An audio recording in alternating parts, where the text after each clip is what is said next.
This is the Night Wolf howling at you, and once again we have found ourselves going through a dimensional gate to the world of WWEternia so that we can look at the masters of the WWUniverse, Sergeant Slaughter, heroic Sergeant at Arms action figure. This was part of the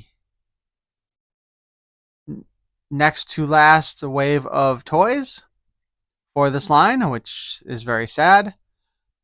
And in this case, our Sergeant Slaughter has the man-at-arms look to him.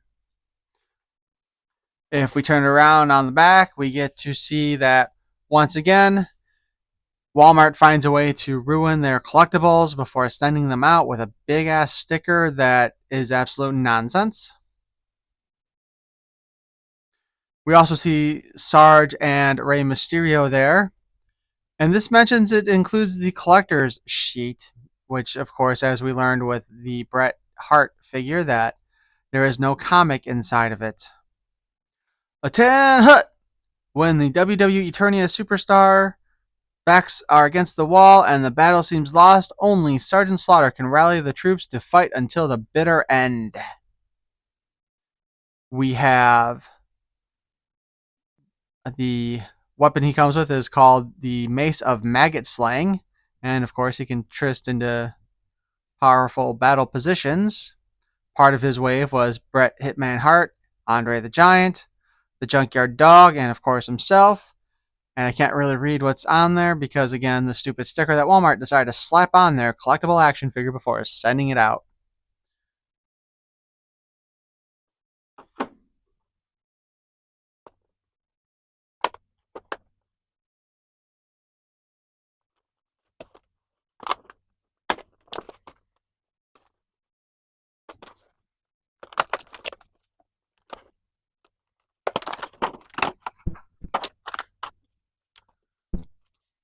Let's go ahead and take a quick look at his little sheet here. Once again, blank on the inside. And on the back, I really hate that picture. Sergeant Slaughter, heroic Sergeant at Arms. The great battle has begun. A darkness threatens to consume WWEternia as the faction of evil superstars rise from parts unknown to control the balance of power. But the heroic superstars accept the challenge to defend the planet and determine who are the masters of the WWUniverse. Height 6'5". Weight 304 pounds. Superstar powers: military might, unbreakable jaw. Foreign objects: mace of maggot slaying and armor of puke protection. That sounds gross.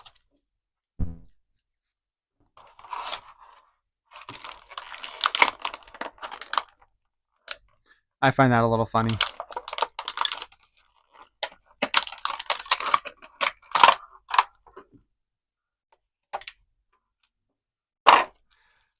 They have the big old bag here for the little teeny tiny mace.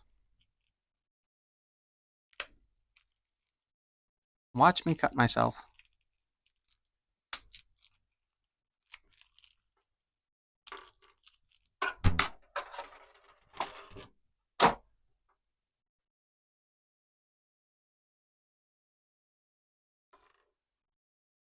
And he has a rubber band to hold his glasses in place also.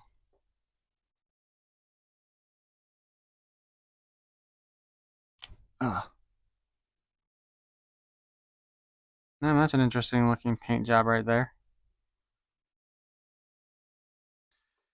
And he's got the bald head. So, just to go with this, Sergeant Slaughter does come with man-at-arms armor. And my dumbass brought the snake version of man-at-arms to compare, who uses the Lords of Power armor instead of the standard Motu armor, which is what Sarge is wearing. Everything else, however, is the same for the gear. So that's okay. But yeah, I should have brought the other one.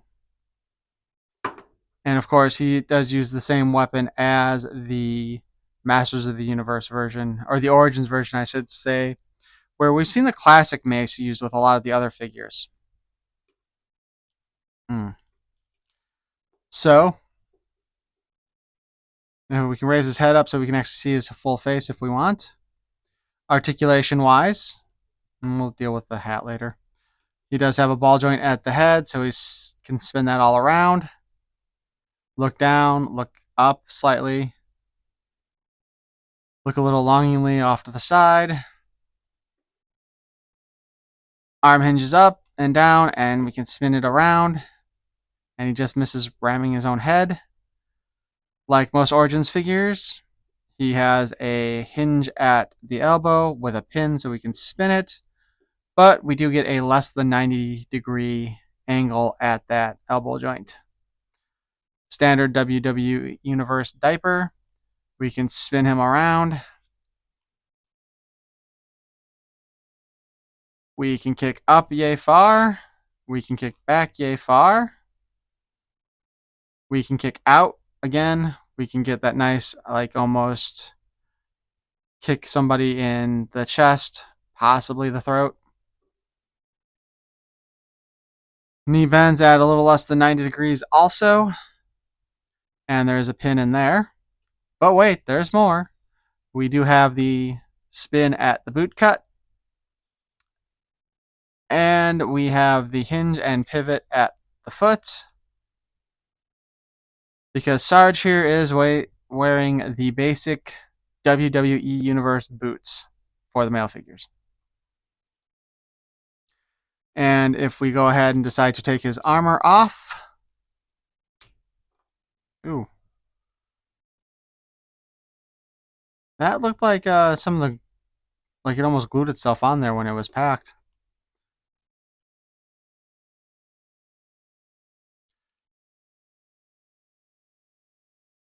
We see that my copy of Sergeant Slaughter has a big old paint issue in the middle.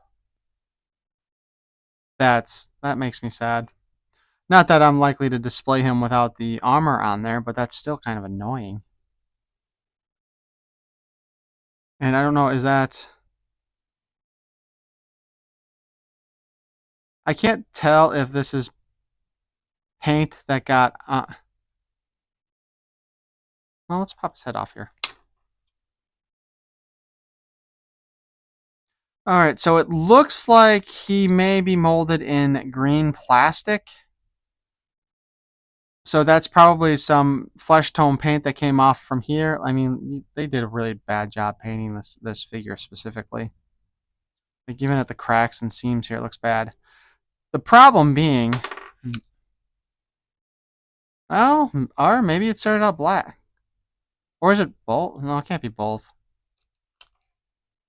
Alright, it's got to be black. It's got to be black with green paint on it and then flesh tone paint on it. But looking in... when I look in the head hole here, I see the green. But when I look down here, it looks like black. So the question is, can I take some paint thinner or something and remove that without damaging what's underneath? If this is black, then that can come off easy enough. But if it's green with black painted over it here, then that's going to be an issue. Though, looking at the torso here, or the torso, the bicep, I'm guessing the green is the paint. The only part that looks like it's actually molded in green plastic is actually the pin for the arm. So I might be able to go ahead and clean that off if I want. But, you know, traditionally when we see Sergeant Slaughter, we usually see him wearing some kind of a muscle shirt type of thing.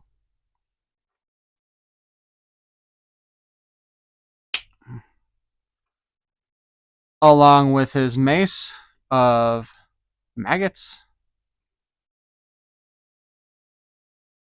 He does come with a pair of sunglasses, although they unfortunately did not paint them with a metallic sheen on the lenses, because Sergeant Slaughter is known more for the mirrored glasses. And we have his campaign hat,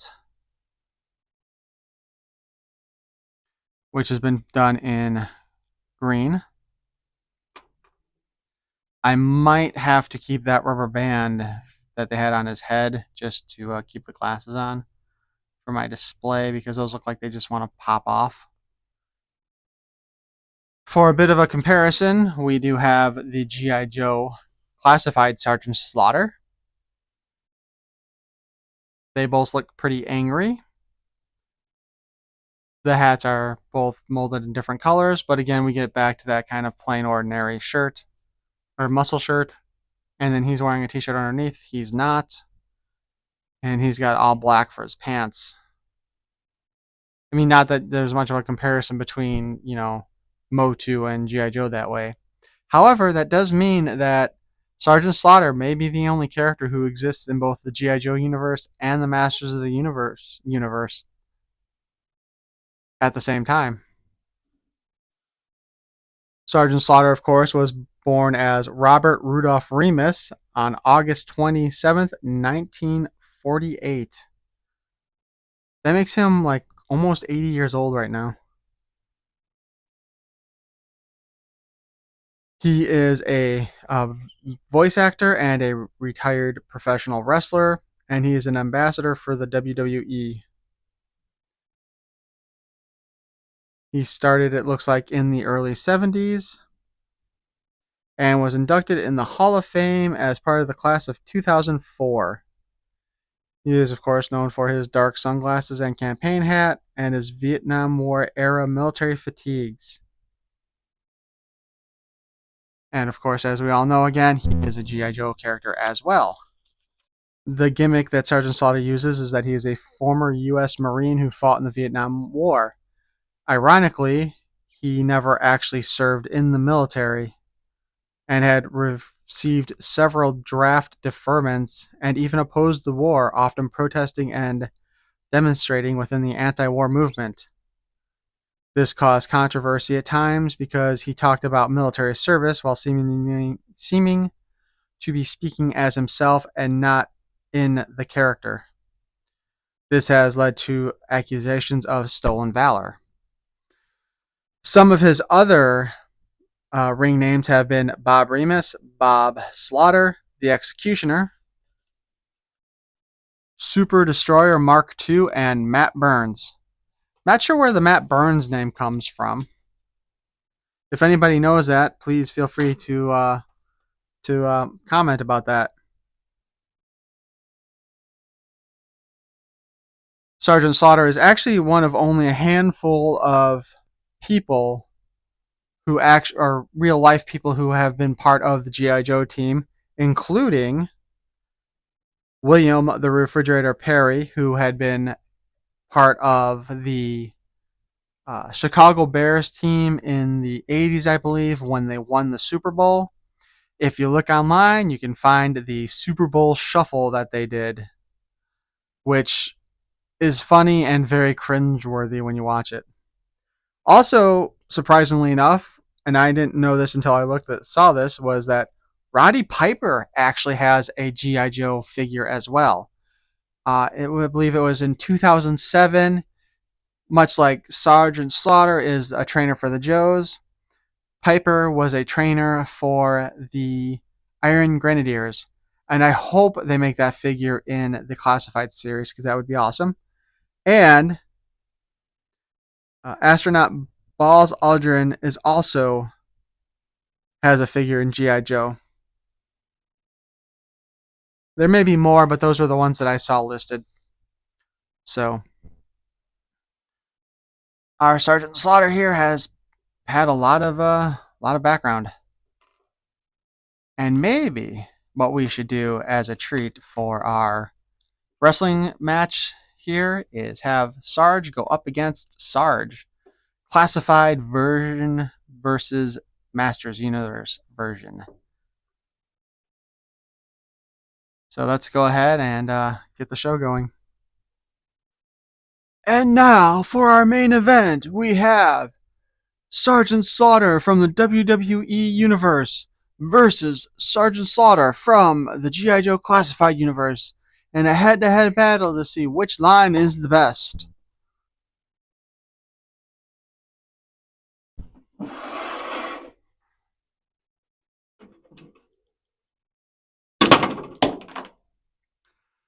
And the Motu Sergeant Slaughter knocks the Classified One out of the ring, proving that Masters of the Universe are the most powerful toy line in the universe.